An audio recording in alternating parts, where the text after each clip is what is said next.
기초양육 52번째 참된 형통과 의로움이라는 제목으로 말씀을 나누겠습니다. 성경에는 어려운 단어들이 좀 등장을 하는 경우가 있어요. 특히 우리가 좀 해석하기 어렵고 이해하기 어려운 단어 중에 하나가 하나님의 섭리, providence라는 이 단어인데, 간단하게 이것을 어원적으로 정리를 한다면 하나님께서 프로바이드 하신다는 겁니다. 미리 하시고 우리에게 제공하는데, 그 제공하시는 시간은 하나님이 정했어요. 하나님이 보셨을 때 가장 우리에게 합당한 시간에 제공할 거예요. 그것을 위해서 지금 준비하시는 겁니다. 그래서 하나님은 미리 하시고 우리에게 그거를 주실 것인데, 하나님이 가장 합당한 시간, 내가 원하는 시간에 주는 게 아니라 하나님이 원하는 시간에 그걸 주기 위해서 지금 준비하시는 거죠.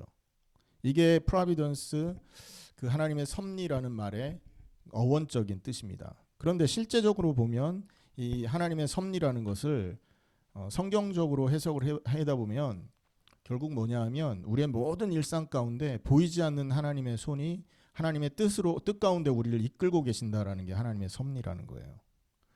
그래서 보면 이 요셉이라는 사람의 인생이 이 하나님의 섭리를 가장 잘 표현하는 그런 인물 중에 하나라는 것이죠. 자, 오늘 본문을 보면 요셉이 굉장히 억울한 고난을 당하고 있어요. 그런데 이 억울한 고난 안에서도 하나님은 하나님의 뜻을 이루어 가고 계셨다라는 건데요. 자, 보세요. 요셉이 보디발 아내의 유혹을 받고 그것을 거절했어요. 그리고 그 결과로 억울하게 감옥에 갇히는 오늘 내용이지 않습니까? 요셉은 아시다시피 보디발의 집에서 아주 신뢰받는 청지기로 일하고 있었어요. 한마디로 모든, 다시 말해서 이 보디발 대신 모든 가정의 재반 사항들, 특히 재정에 관련된 이런 것들을 책임지는 그런 사람이었죠. 7절에서 10절에 보면 그런 요셉에게 주인의 아내가 날마다 그를 유혹합니다. 그런데 요셉은 단호히 거절하면서, 내 주인 보디발이 모든 것을 내게 맡겼지만 당신만은 그의 아내에게 범할 수 없습니다. 내가 어찌 악을 행해서 하나님 앞에 죄를 짓겠습니까? 9절에 이 말씀을 하고 있죠. 여기서 보면 요셉 중심을 일면 우리가 살펴볼 수 있는데요. 요셉이 하나님 앞에서의 죄에 대한 두려움을 갖고 있어요. 그죠? 그 다음에 양심의 순결함이 있다라는 걸 볼 수 있습니다. 사람들이 몰래 죄 짓는 길을 선택하는데, 그런 악한 길을 선택하지 않고 하나님을 의식하는 삶을 지금 선택했다라는 거죠. 자, 그런데 요셉의 이러한 의로운 선택에도 불구하고 상황은 더 나빠지기만 합니다. 원래 세상 사람들은 그렇잖아요. 내가 이렇게 착한 일을 하고 많은 사람들을 도우면 나에게 좋은 일이 생길 거다라는 그런 기대를 가지고 착한 일을 하고 무슨 일도 한단 말이죠. 그런 어떤 사람들이 가진 생각에 비추어서 요셉의 상황은 완전 반대의 상황이 벌어지고 있는 거죠.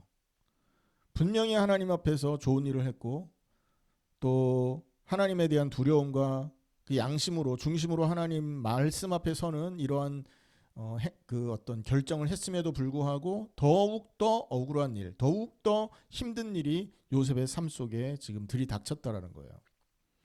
보디발의 아내는요, 결국 요셉을 그 죄수로 만들어 버리는데, 그 증거가 뭐냐 하면, 요셉이 도망칠 때 유혹을 뿌리치고 나오면서 자기 겉옷을 벗어놓고 나왔잖아요. 분명히 그 요셉의 아내가, 아니서 보디발 아내가 요셉의 옷을 붙들고 당겼을 것 같아요. 그러니까 옷을 한 게 뭐 벗어놓은 게 아니라 벗겨뜨림을 당한 상태였겠죠. 그런데 이 보디발의 아내는 거기에 화가 났던 거죠. 이것이 나를 이렇게 무시해 하면서 그 옷을 증거 삼아서 요셉을 모함합니다. 거짓말로 요셉이 자기를 범하려고 했다면서 누명을 씌우죠. 그리고 이제 집에 퇴근하고 돌아왔던 보디발은 그 부인의 그 거짓 증언을 듣고 요셉을 감옥에 가두어 버립니다. 16절에서 20절이죠. 자, 여기서 한번 보세요. 요셉이 뭐 잘못한 거 있나요? 요셉이 잘못한 거 하나도 없습니다.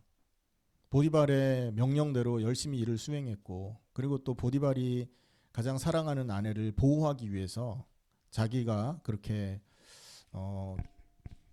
그 선택을 했는 그런 선택을 했는데도 불구하고 전혀 이 요셉의 기대하고는 다른 그런 일이 벌어졌다라는 거죠.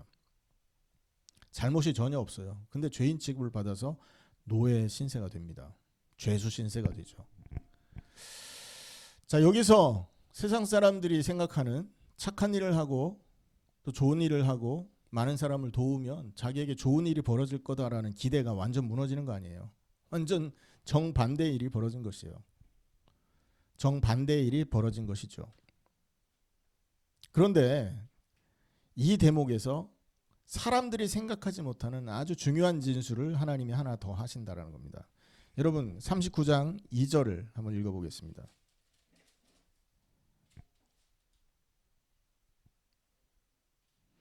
2절 시작. 여호와께서 요셉과 함께 하심으로 그가 형통한 자가 되어 그의 주인 애굽 사람의 집에 있으니. 똑같은 말이 또 등장합니다. 21절입니다. 시작. 여호와께서 요셉과 함께 하시고 그에게 인자를 더하사 간수장에게 은혜를 받게 하시매. 자, 여호와께서 함께 하심으로 그가 형통한 자가 되었다. 이 말은 노예 생활할 때도 나왔고요. 지금 감옥에 가서 억울한 일을 당해서 굉장히 고초를 당하고 있는 가운데에서도 21절에 이 말을 하고 있는 거예요. 여호와께서 요셉과 함께 하시고 그를 선대하사 간수장에게 은혜를 받게 하셨다. 그리고 23절에는 여호와께서 요셉과 함께 하심이라 여호와께서 그를 범사에 형통하게 하셨더라 이렇게 증언한다는 거죠. 인간적으로 보면 감옥 생활이 시작된 최악의 순간이에요. 어떤 의미로 보면 하나님이 자기를 버린 것 같은 그런 절망적인 상황이란 말이죠. 외면당했고 거부당했고 하나님이 자기를 무시했고 자기의 기도에 하나님은 응답하지 않은 것 같은 절망스러운 그런 상황이었단 말이에요.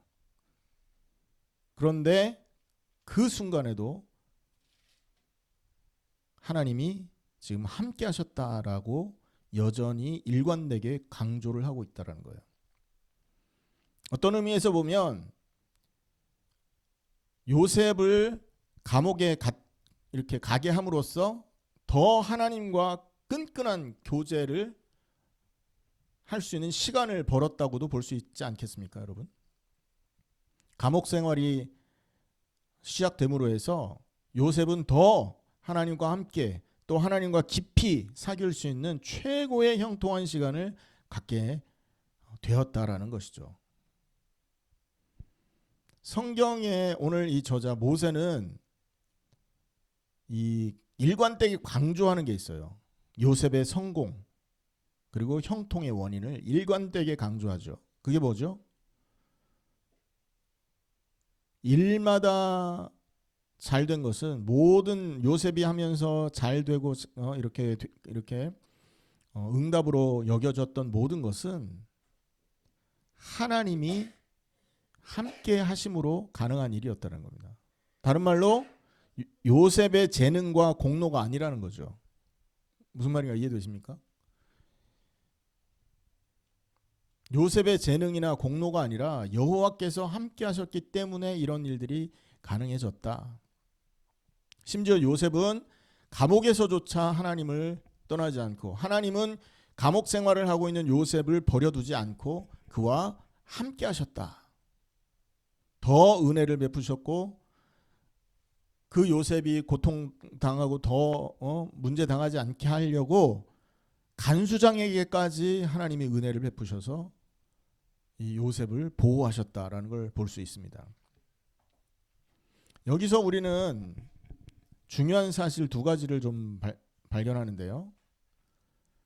첫째는 요셉이 의롭게 행했지만 즉각적인 보상이 아니라 고통이 왔다라는 겁니다. 그죠? 그리고 두 번째는 그 고난의 현장에서도 하나님은 함께 하셨고 결국 그것이 형통의 길이 되었다라는 것이에요. 요셉의 형통은 상황이 좋았다, 나빴다 이걸로 결정되지 않았다라는 거예요. 비록 노예로 갔었고 죄수로 억울한 누명을 써서 고통을 당했지만 하나님이 함께 하셨기 때문에 그는 그 가운데서도 형통한 자였다라는 것을 보여주고 있는 거죠. 이것이 오늘 본문을 통해서 하나님이 우리한테 보여주는 역설적인 진리입니다. 참된 형통은 그래서 환경이 아니라 임마누엘 하나님 앞에 달려 있다라는 것이에요. 아멘입니까? 우리가 살아가는 데 있어서의 참된 형통은 하나님이 함께하는 데에 있다라는 거예요. 그것을 우리는 오늘 이 본문을 통해서 좀 살펴볼 수 있다는 것이죠. 자, 그렇다면 오늘 이 본문을 통해서 봐야 될 또 영적인 진리들을 한번 생각해 본다면, 오늘 이 본문은 단순하게 요셉이 뭐 도덕적으로 순결했다, 또 억울한 일을 당했는데 그 낙심한 일을 당했는데 뭐 하나님이 함께 하셔서 응답받았다, 뭐 그런 것도 이야기가 될 수 있습니다만, 더 중요하게는 그리스도의 예표의 성격이 있다라는 거예요. 이 땅에 오셔서 인간의 죄를 해결하고 모든 저주 재앙을 꺾고 하나님을 다시 만나게 하는, 죄의 노예요 마귀의 노예로 있는 인간을 하나님의 형상으로 바꾸어서 하나님을 섬기고 하나님 백성이 되고 하나님의 종이 되게 하는 유일한 길, 그리스도의 예표였다는 것이죠. 자, 요셉은요 무고하게 고난받았어요. 그죠? 하지만 그는 의인이었습니다. 무고하게 고난받는 의인의 모습으로 미리 그리스도의 오심을, 그리스도께서 당하실 일을 미리 보여줬다라는 거예요. 이해되시죠? 그래서 몇 가지 예수님과 이 요셉과 평행 관계가 있는데 한번 살펴보면요. 자, 요셉이 보디발 아내의 거짓 증언을 받았어요. 그래서 억울한 죄인 취급받은 것처럼, 맞죠? 예수님도 대제사장들과 거짓 증인들에게 모함을 받아 죄인으로 정죄가 됩니다. 예수님 십자가 지기 전에 예수님을 모함했던 많은 사람들이 있었단 말이에요. 맞죠? 그것을 미리 보여주는 거예요. 지금 요셉의 이 억울한 상황이. 그 다음에 요셉의 겉옷이 강제로 벗겨져서 증거물로 사용됐지 않습니까? 그렇죠? 보디발의 아내가 요셉의 옷을 벗겼단 말이에요. 그리고는 그것을 증거로 사용해서 감옥에 가두었죠. 똑같이 예수님도 십자가 형벌 직전에 군병들한테 옷이 강제로 벗겨지고 조롱을 당하십니다. 그리고 요셉은 끝내 자기 자신이 하지 않은 죄 때문에 감옥에 갇혀서 다른 이의 죄값을 치르는 모습을 보여주고 있잖아요. 그런데 마찬가지로 예수님도 우리의 죄를 대신 짊어지고 벌을 받으시고, 그리고 또 우리의 죄값을 해결해 주는 그런 사역을 보여주셨죠. 근데 결정적으로 다른 점은 있어요. 요셉과 예수님 사이에 다른 점. 그게 뭐냐면, 예수님의 고난과 죽음은 우리를 구원하기 위한 속죄제사였고요. 그의 부활과 죄와 죽음을, 그러니까 그분의 부활로 죄와 죽음을 이기셔서 우리에게 영생을 주셨다는 이 사건이 사실 조금 다른 면이죠.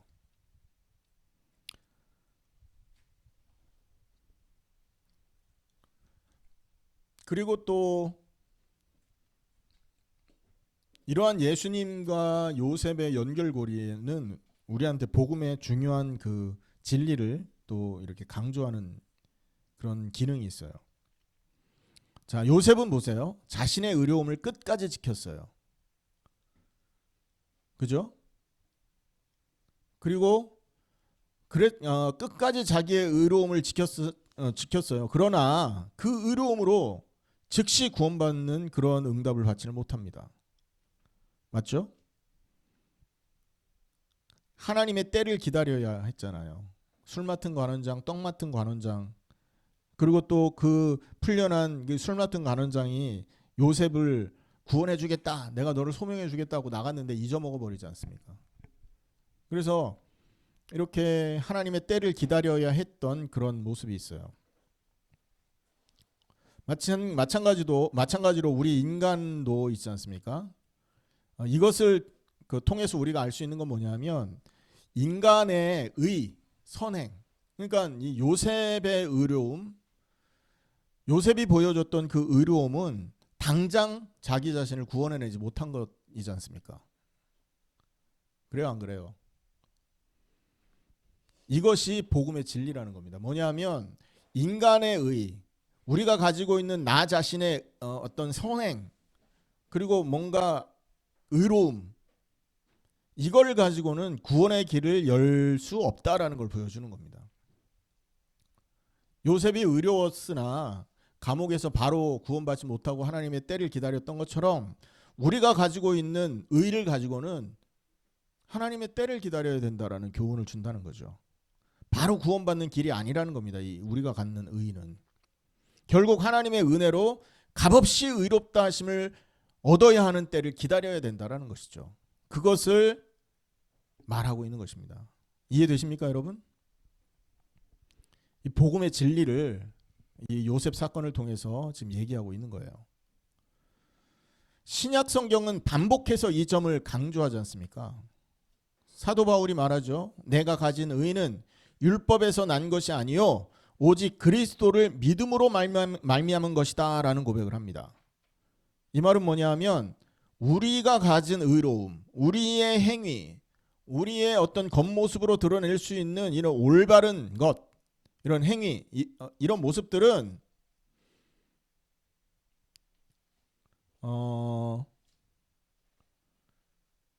이런 모습들은 우리 스스로를 깨끗하게 할 수 없다라는 것이죠. 그래서 우리는 사도 바울은 말합니다. 그럼 우리가 갖고 있는 이 하나님 앞에서의 의로움은 뭐 어떻게 설명할래? 그것은 우리의 행위에서 나온 의가 아니요 오직 그리스도를 믿음으로 말미암은 것이다. 이렇게 말합니다. 그리스도를 믿었기 때문에 하나님 앞에서 주어졌던 의다. 그러니까 이건 값없는 선물인 것이죠. 그래서 여러분 에베소서 2장 8절 9절의 말씀에 보면 이 의로움, 이것은 내 행위에서 나온 것이 아니라 하나님의 은혜로 주어진 것이다. 이렇게 말씀하고 있습니다. 그래서 요셉이 의롭지만 감옥에 갇혔고 감옥에 갇힌 후에 곧바로 구원받지 못하는, 곧바로 거기서 빠져나오지 못하는 이 모습은 인간 스스로 가진 의가 스스로를 곧바로 구원해낼 수 없다라는 걸 보여주는 예표라는 것이죠.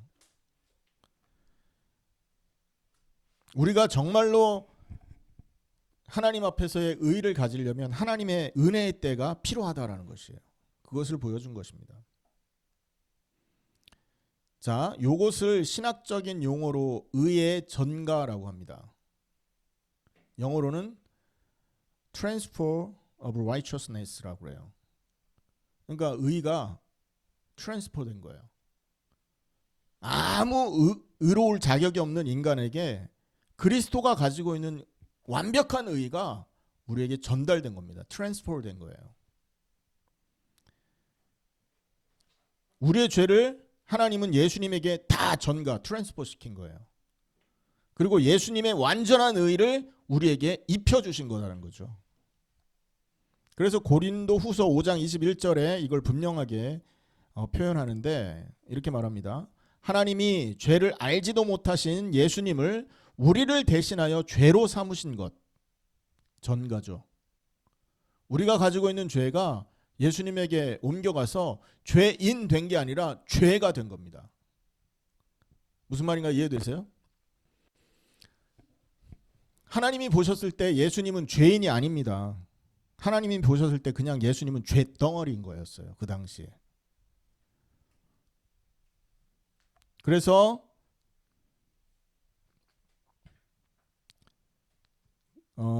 죄로 삼으신 것은 우리로 하여금 그 안에서, 그리스도 안에서 하나님의 의가 되게 하려 합니다. 예수님은 우리의 죄를 트랜스퍼해서 덮어 쓰시고 우리는 하나님 앞에서 어떻게 해요? 의가 된 겁니다. 죄와 의가 바뀌어버린 거죠. 놀라운, 이런 기적적인 일이 십자가에서 나타난 거라는 거예요. 예수님은 죄 없으신 의인이었어요. 하지만 우리 죄를 뒤집어 쓰시고 벌을 받으심으로써 우리 안에 있는 예수 안에 있는 우리는 그분의 의를 뒤집어 쓰고 의롭다함을 얻게 되었다는 거죠. 그러니까 마치 우리가 갖고 있던 더러운 옷을 예수님께 드리고 예수님의 깨끗한 옷을 선물 받아서 입은 것과 같은 거예요. 잔치집에 가야 돼. 여러분 그 졸업식 때 하는 그게 뭐죠? 행사. 아니 그 파티 있지 않습니까? 프롬이 딱 저기 스케줄 잡혔는데 집에 입을 옷이 하나도 없는 거야. 그런 경험 하는 사람들이 있습니다. 늘 뭐 파티 옷 집에다 장식 갖다 놓고 사는 사람들이 아니니까. 그래서 나 옷 없어서 안 갈 거야 그러는데 정말 친한 친구가 야 내가 내 옷 내가 입고 있는 옷 너한테 줄게 이렇게 된 거예요.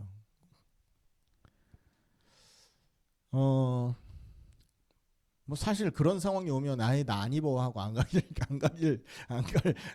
가기가 쉽겠죠. 그런데 이건 파티 자리가 아니에요. 우리가 안 들어가면 안 되는 가장 중요한 자리. 저기를 들어가야만 되는. 내가 저기 가야만 살 수 있는 그런 자리라는 거예요. 생명이 달려있는 그런 자리야. 뭐 파티 자리야 안 가도 되지만 생명이 달려있는 그런 자리라면 예를 들어서 우리가 병원에서 오늘 내일 죽어야 될 상황이에요. 딱 지금 숨이 멎어서 꼴깍꼴깍 하는 상황이야. 근데 누군가가 와서 야 내가 너한테 생명 줄게 그리고 너 대신 내가 죽어줄게 이런다면 여러분 그 생명 받겠어요 안 받겠어요? 그 사람한테는 미안하지만 받을 겁니다. 왜냐하면 생명처럼 값진 게 없지 않습니까? 예수님은요 우리에게 있던 썩어지고 냄새나고 부패한 그 모든 옛 인생을 거두어 가신 겁니다. 그리고 완전하고 흠없고 의로우신 예수님의 생명을 우리에게 대신 전달하신 거예요. 그러니까 요셉의 이 사건, 요셉이 당한 이 사건은 예수님이 우리 죄를 뒤집어 쓰시고 우리를 구원하려고 하시는 그 사역의 그림자라는 겁니다.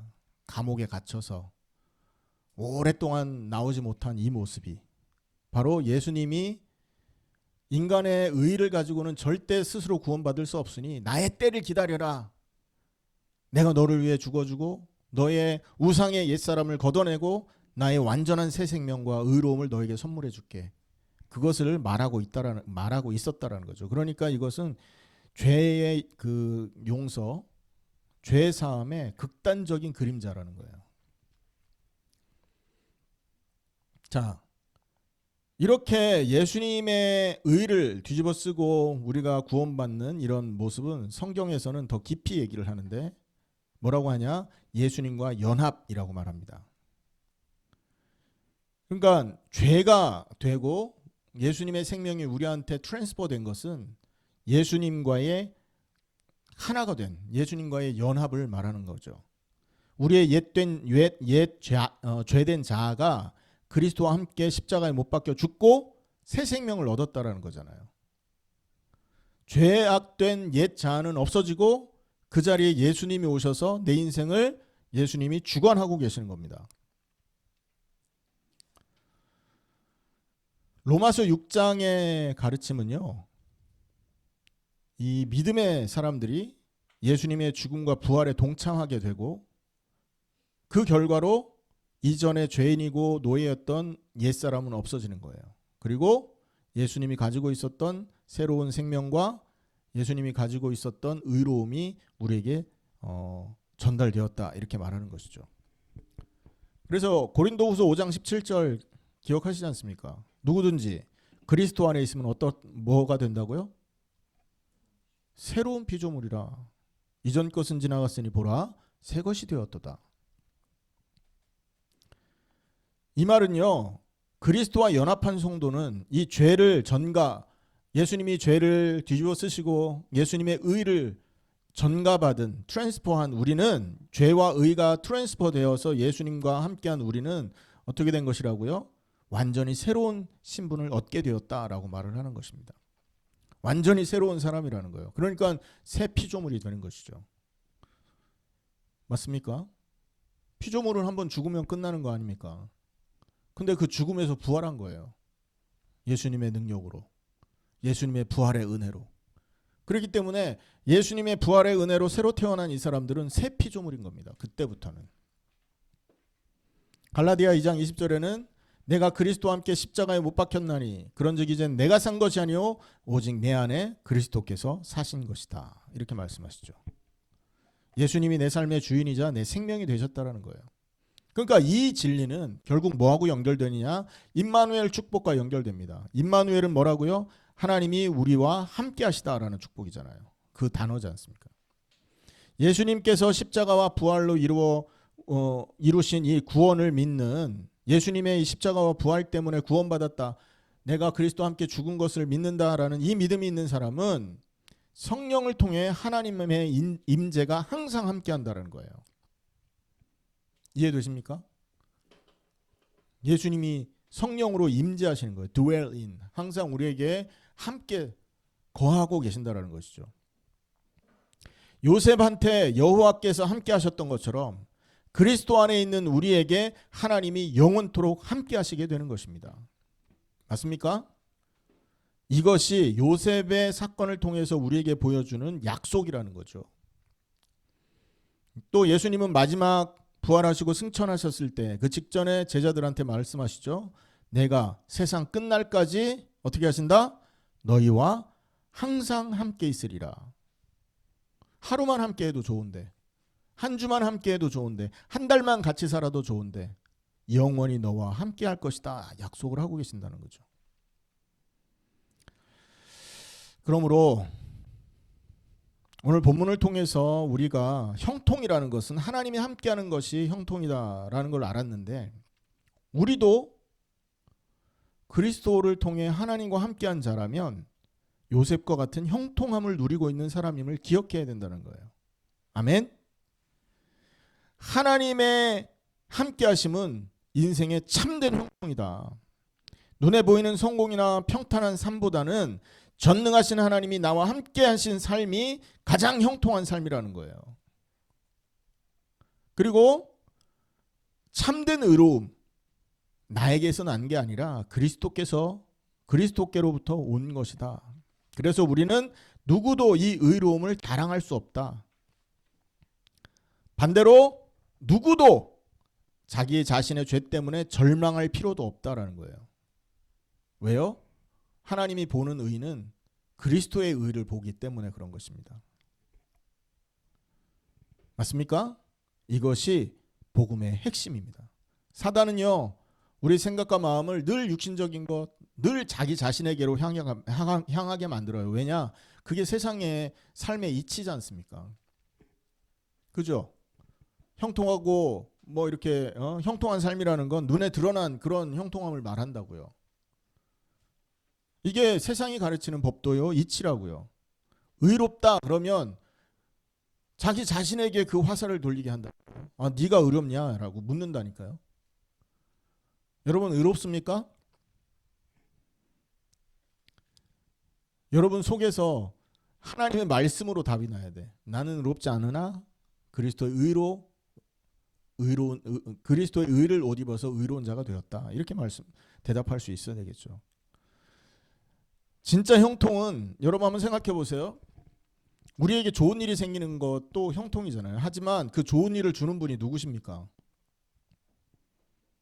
좋은 일을 주는 분이 누구예요? 좋은 일이 우연히 생깁니까? 하나님이지 않습니까? 그래서 성경은 우리가 복을 받아야 되는데 이 복의 근원이 하나님이라고 말을 해요. 그러니까 복을 얻는 게 좋겠습니까? 복의 근원과 함께하는 게 좋겠습니까? 어때요? 여러분 왕자를 만났어. 어떤 사람들은 왕자를 사랑하는 사람이 있는데 또 어떤 사람들은 왕자가 가지고 있는 재산을 좋아하는 사람도 있을 수 있잖아요. 자, 왕자를 사랑하는 게 복됩니까? 왕자가 가지고 있는 배경을 사랑하는 게 복됩니까? 대답해 보세요. 왕자를 사랑해야 될 거 아닙니까? 하나님이 함께 하신다라는 것은 복의 근원이 함께 하는 겁니다. 형통의 근원이 함께 하시는 거예요. 그러므로 참된 형통은 뭐다? 하나님이 함께 하는 것이다. 기억하시길 바랍니다. 성경은 복음의 핵심으로 이렇게 말을 하는데, 복음의 핵심, 이것이 지금 우리에게 보여주고 있는 이것이 성경이 말하는 복음의 핵심인데요. 이 로마서 3장 21절 22절에는 이런 말씀이 있어요. 이제 율법 이외에 하나님의 한 의가 나타났으니 예수 그리스도를 믿음으로 말미암아 모든 믿는 자에게 미치는 하나님의 의라. 할렐루야. 오늘 이 로마 3장 21절 22절 말씀처럼 하나님의 의가 그리스도를 믿는 저와 여러분에게 주어졌음을 믿으시는 복된 성도들 되기를 축원합니다. 아멘. 결론입니다. 오늘 요셉 이야기를 복음 중심으로 조명해 봤을 때 우리에게 주는 교훈은 분명합니다. 형통과 의로움은 인간의 자격이나 노력의 산물이 아니라 오직 하나님께서 함께 하심과 그리스도 안에서 주어지는 선물이다라는 거예요. 뭐라고요? 하나님의 선물인 거예요. 그리스도 안에서 주어지는 선물. 이 진리가 우리의 삶에 적용돼야 된다는 겁니다. 오늘 이것을 하나님은 요셉의 삶을 통해서 보여주고 있습니다. 그러므로 이 요셉의 삶은 하나님의 섭리의 끝판왕인 거예요. 무슨 말인가 이해되십니까? 요셉은 이해하지 못하고 있었으나 보이지 않게 하나님은 요셉을 움직여서 그리스도의 그림자가 되게 하시고 우리에게도 복음의 적용점들을 깨닫게 하신다는 거죠. 그래서 오늘 우리가 기억할 것은요, 몇 가지가 되는데, 첫 번째, 억울한 고난 가운데서도 하나님의 섭리를 신뢰하시기를 축원합니다. 아멘. 요셉은 부당한 대우를 받았어요. 그렇지만 하나님을 원망하거나 죄 짓는 선택을 하지 않고 하나님의 섭리를 붙듭니다. 하나님이 나를 인도하고 계시고 하나님이 처음에 주셨던 그 자리, 꿈으로 보여주셨던 그 응답의 자리로 나를 이끌어 가실 거다. 이거를 믿었잖아요. 결론을 알고 있었던 겁니다. 맞습니까? 결론을 알고 있으면 삶이 쉬워집니다. 두려움과 원망과 의심은 끝을 모르기 때문에 그래요.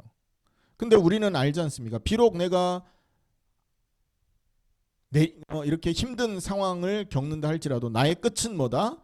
하나님의 마스터 플랜, 많은 사람을 옳은 대로, 많은 사람을 하나님의 형상으로 바꾸어내는 그 일에 나를 사용하실 것, 이게 하나님이 나를 향한 끝이거든요. 그게 목표거든요. 그 목표를 두고 내 앞에 있는 이 억울하고 고난과 같은 이 괴로운 상황은 뭐를 의미하겠어요? 그 일을 이루기 위한 과정이다라는 겁니다. 프랑스의 유명한 왕 나폴레옹이 있었잖아요. 이 친구는 어려서부터 군인이 되고 최고로 유명한 능력 있는 그런 사람이 되고자 하는 목표를 품었답니다. 그런데 이 나폴레옹이 그 꿈을 품고 그냥 가만히 있었던 게 아니에요. 이 학교에서 이렇게 가정에서 빵을 먹을 때 항상 이 사람은요, 돌 같은 딱딱한 빵을 씹었답니다. 그래서 물었대요. 너는 왜 이 맛있는 빵을 두고 딱딱한 빵을 씹냐고. 그때 대답을 걸작으로 했답니다. 나는 앞으로 훌륭한 군인이 될 거야. 군인이 되어서 많은 전쟁을 해야 되는데 그때를 위해서 나는 부드러운 빵보다 딱딱한 빵을 먹고 있어. 이런 고백을 했다더라고요. 미래를 알고 꿈을 가지고 목표를, 끝을 아는 사람은 단순히 지금 고난과 어려움을 슬픔이나 낭망하는 자리로 여기지 않는다라는 것이죠. 우리의 삶에서 부조리나 고난을 만날 때 그 순간 우리는 누굴 바라봐요? 우리를 하나님의 뜻에 완전한 그 마스터 플랜에 인도하실 하나님의 완전하신 그 능력을 바라보고 하나님의 선하신 뜻과 사랑과 은혜의 마음을 기억할 수 있어야 되는 것입니다. 그러면서 그 순간에 하나님은 나와 함께 하신다. 이 고난을 통해서 하나님은 나와 더 깊은 교제를 하기 원하신다. 나의 삶과 나의 환경은 어렵더라도 하나님이 나와 함께 하시기 때문에 이건 실패한 것이 아니다. 복의 근원이 계시니 나는 문제될 것이 없다. 이렇게 믿음을 가져야 되겠죠. 억울한 고난 가운데서도 하나님을 신뢰하시는 여러분 되기를 축원합니다. 아멘. 두 번째 우리가 생각할 건 뭐냐면 자신의 의로 하나님께 서려고 하는 태도를 버려야 됩니다. 우리는 스스로 선을 행함으로 하나님 앞에 인정을 받으려고 하거나 반대로 나의 부족함 때문에 낙심할 때가 있기도 하죠. 하지만 기억해야 될 게 있어요. 우리 모두가 죄인입니다. 죄의 크고 작음이 어디 있습니까? 큰 죄는 뭐 하나님이 더 미워하고 작은 죄는 더 이뻐하고 그렇습니까? 죄는 죄인 겁니다. 우리 모두 큰 죄나 작은 죄나 다 죄인이에요. 그러므로 죄인된 우리는 스스로의 의로 하나님 앞에 설 수 없다는 사실을 늘 기억해야 돼요. 오직 예수님의 보혈, 그분의 십자가에 동참한 믿음, 그리고 부활에 동참한 사실을 믿는 이 믿음으로만 어떻게 되냐? 하나님 앞에 나가게 하는 겁니다. 맞습니까? 우리 모두가 죄인이기에 자기의 의로는 하나님 앞에 설 수 없다라는 거예요. 그리고 우리는 그리스도의 의를 옷 입은 자들이다. 그러므로 하나님 앞에 나갈 때 내 공로를 내세울 필요도 없고 과거의 죄로 인해서 위축될 필요도 없다. 히브리서 4장 16절 말씀에는 이런 말씀이 있어요. 우리가 긍휼하심을 받고 때를 따라 돕는 은혜를 얻기 위하여 담대히 은혜의 보좌 앞에 나갈 것이라고 권면을 하고 있어요. 그렇기 때문에 우리는 이미 이 사실을 가지고 이 사실을 믿고 있다면 십자가와 부활이 나의 죽음이요 나의 생명이라는 사실을 믿는 그 믿음을 갖고 있다면 우리는 어떤 사람이냐? 의롭다 하심을 입은 사람이라는 거예요. 그러니까 그런 어려운 상황에 처했다면 매일 기도와 예배를 통해서 하나님께 가까이 나가고 하나님 안에서 더 하나님을 바라볼 수 있는 그런 선택을 할 수 있어야 됩니다. 그리고 마지막 세 번째로는요. 우리가 그리스도와의 연합을 기억하며 거룩한 삶을 추구하시기 바랍니다. 여러분 우리가 예수님을 믿고 죽음 옛사람에서 벗어났다라는 걸 증명할 수 있는 게 뭐가 있겠습니까? 내가 지금 예수님과 함께하고 부활하신 예수님과 동행하고 있다라는 것을 증명해 봐라 한다면 뭘로 증명할 거예요? 우리의 삶인 것입니다. 맞습니까? 예수님의 삶이 나의 삶 속에 투영되어 나온다는 거죠. 비춰져서 나오는 거예요. 그래서 예수님이라면 이 상황에서 어떻게 하실까라는 걸 고민해 보시기 바랍니다. 요셉이 유혹을 이길 수 있었던 힘은 하나님 앞에서의 이러한 정체성이 있었던 것이에요.